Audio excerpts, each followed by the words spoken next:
Avalanche of luggage, the Countess arrives and turns the house upside down. I have never been able to watch the arrival of that luggage without feeling a strange, almost physical pressure in my chest, as if the bags themselves were pushing against the walls of my own memory. The moment begins so abruptly that it still startles me. 1 second, the children are being coached on curtsies and bows. The next, the front door has opened and a procession of delivery men is already inside, staggering under the weight of what appears to be an entire European existence packed into steamer trunks and suitcases. "My name is Sam. Where do you want them?" the first man asks, and Lucy's startled. "Want what is pure ball," half question, half panic, already surrendering to the inevitable. "The luggage is for the Countess." Of course it is. And there is so much of it that the ordinary proportions of the Carmichael living room begin to collapse under the sheer volume of someone else's life. I was a child the first time I saw this sequence, and I remember laughing until my stomach hurt at the way the bags kept coming wave after wave, while the children darted around like small animals trying not to be crushed. Now, decades later, the same scene feels almost elegiac. Each suitcase is a small portable biography: Calcutta, Melbourne, Thailand, Bangkok, Hong Kong. The labels flash past like postcards from a life Lucy never lived, and I find myself wondering, as I always do, what it cost Rosie to accumulate all that evidence of travel only to arrive in Danfield with nothing left but the evidence itself. The script never dwells on the pathos, yet the pathos is there, folded inside the comedy the way a silk scarf might be folded inside a battered trunk. "Oh no, honey, where are we gonna put all this?" Lucy asks, and the question is so practical, so maternal, that it becomes transcendent. She is not asking about storage space alone. She is asking how a modest American household absorbs the remnants of a vanished European glamour. The answer, of course, is that it cannot, not without comedy, not without strain, not without the gradual revelation that the glamour was already hollow. But in this early moment, the hollowness has not yet been spoken aloud. There is only the physical fact of too many bags, and too little room, and Ball plays the fact with her entire body. Watch her, or rather imagine her, since we have only the transcript, as she tries to direct traffic, her arms rising and falling, her voice climbing the scale of polite desperation. "Stay out of the way, now, Jerry. Stay out of the way now. Stay out of the way." The repetition is pure music hall rhythm. Yet it also feels like a mother trying to protect her children from being literally buried under someone else's past. The delivery men keep coming. "There's more, there's much more." The line is thrown away almost casual, and yet it functions like a drumbeat. More, much more. The house is being invaded by volume itself. I have always loved how the script refuses to cut away or summarize. It lets the invasion take the time it needs. We feel the weight of each bag. We hear the men's breathing. We see the children being herded into corners. The living room becomes a temporary depot, a customs house for a life that has nowhere else to land. And through it all, Lucy keeps trying to maintain order with the same gentle authority she used at the breakfast table only minutes earlier. The continuity of her character is breathtaking. She does not become a different woman because royalty has arrived.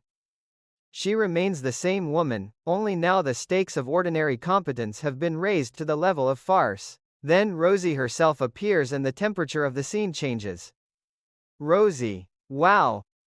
Gee. Oh boy. Oh Rosie. Oh, am I glad to see you. Oh, you look so beautiful." Lucy's greeting is a cascade of pure affection, and Ball's voice, I can still hear it, tumbles over itself in the rush to express everything at once. There is no calculation, yet no awareness of the financial reality that will soon be confessed. There is only the joy of recognition made flesh. I have returned to this greeting more times than I can count, usually late at night when the house is quiet, because it contains something I have needed at different seasons of my own life. The simple permission to be glad when an old friend reappears. Even if the reappearance is complicated. Even if the friend arrives with more baggage, literal and figurative, than anyone can easily manage. Rosie is already performing. She tips the delivery men with a grand flourish, the last of her cash disappearing into their hands, while she maintains the serene expression of a woman who has never worried about money in her life. "This is for all of your nice gentlemen. And well, this is for you." The gesture is pure theater, and Anne Southern plays it with the perfect mixture of regal generosity and quiet panic. We do not yet know she is broke, but the body already suspects. The way she dismisses the men, "You can bring the rest of the things tomorrow," is both commanding and slightly frantic. Tomorrow, as if tomorrow, the money will somehow reappear, as if the performance can be sustained indefinitely. I have always found this moment almost unbearably tender. The Countess is already spending the last of her substance to protect the illusion that she still has substance, and Lucy, who has not yet been told the truth, accepts the performance at face value because she wants to. Friendship, at least in these early minutes, is a conspiracy of mutual belief. The children are still underfoot. Boys, now stay out of the way. Get back out of the way, please, ma'am. The choreography of bodies in a suddenly overcrowded space is one of the great unsung achievements of the sequence. Everyone is moving, everyone is talking, no one is quite listening, and yet the scene never descends into pure noise. There is a musical structure to the chaos. Lucy's voice rises and falls like a conductor trying to keep an orchestra from flying apart. Rosie's voice floats above it all with that slightly exaggerated European cadence Southern deploys so skillfully. The children's voices dart in and out like woodwinds. And underneath everything is the heavy rhythmic thud of luggage being set down, slid across the floor, stacked against walls that were never meant to hold so much history. I used to reenact this scene with my own suitcase as a child, dragging it from the hall closet into the living room and declaring myself a countess returning from abroad. My mother would watch from the doorway with an expression I now recognize as a mixture of amusement and mild alarm. She understood, I think, that I was not merely playing. I was practicing a kind of emotional hospitality, learning how it might feel to open the door to someone whose life was larger and more broken than my own. The Lucy show taught me that lesson before I had language for it. The luggage keeps coming, the house keeps shrinking, and still the door remains open. That openness is the moral center of the entire composite, and it is established here in the first overwhelming minutes of Rosie's arrival with nothing more sophisticated than too many bags and a woman who refuses to say they cannot stay. Look at all the places she's been. She's been all over the world, darling. Lucy's line is spoken with genuine wonder, and the wonder is important. There is no envy in it, or if there is envy, it is the soft admiring kind that does not curdle. Lucy has never left the orbit of Danfield in any permanent way. Her adventures are local, domestic, repeatedly circular. Rosie's labels represent a different geography of the self. And Lucy is allowed to find that geography exciting without being diminished by it.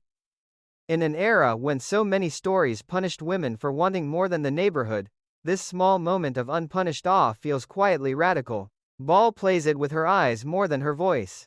Even on the page I can see the way her face opens, the way she lets herself be impressed. And then the practical voice returns. Honey, where are we gonna put all of it? The question is repeated in different forms throughout the sequence, and each repetition deepens its meaning. Where do we put the past when it arrives in the present with so much physical bulk? Where do we put a friendship that has been stretched across years and continents? And a failed marriage to a man whose full name is so long it becomes a joke. Le Comte Henri Gaston Armand Jean-Louis Philippe Framboise de Cul-de-Sac. The name itself is a piece of luggage, ornate, excessive, slightly ridiculous, and ultimately empty of anything that can pay the bills. But we are not there yet. In this moment, the name has not even been spoken. There is only the physical comedy of space, being conquered by objects, and the emotional comedy of two women trying to reclaim a friendship inside that conquered space. I have always been moved by the way the children are both obstacles and witnesses. They are told repeatedly to stay out of the way, yet they cannot look away. Neither can I. The arrival of the Countess is the first great disruption of the domestic order these episodes will explore, and the children register the disruption with the pure, unfiltered attention that only the young possess. Something extraordinary is happening in their living room. The ordinary walls are being asked to contain a life that has traveled farther and fallen farther than anything Danfield usually sees. Their excitement is the correct response. The adult response: worry about space, worry about money, worry about what the neighbors will think, will come soon enough. For these few minutes, the children are allowed to feel the pure romance of the arrival, and I am grateful the script protects that romance before the more complicated truths arrive. The delivery men are finally tipped and dismissed. The door closes. The living room is a landscape of trunks and suitcases, and in the sudden relative quiet Lucy and Rosie look at each other properly for the first time. The look contains everything that will follow: the affection, the performance, the eventual confession of poverty, the schemes, the disasters, the stubborn loyalty. But none of that has been spoken yet. There is only the luggage, the two women, the children still breathing hard from excitement, and the soft, astonished laughter of a house that has just been asked to become larger than itself. I return to this sequence whenever my own life begins to feel too crowded with the baggage of other people's expectations or my own unfinished stories. The bags keep coming, the room keeps shrinking, and still Lucy finds a place to set one more trunk down. Still she keeps her voice kind. Still she looks at her old friend with the unguarded gladness of someone who has never learned how to close the door on love. That gladness is the quiet miracle of the scene. The avalanche of luggage could have been played as pure farce, and on one level it is pure farce. But underneath the farce is a deeper comedy about hospitality. The radical, impractical, necessary decision to let someone else's life take up space in your own, even when there is no space left, even when the only remaining currency is the performance of having currency. Anne Southern understands this completely. Her Rosie moves through the chaos with the practiced grace of a woman who has spent years pretending that the ground beneath her is solid. Every gesture is slightly too large, every smile slightly too bright.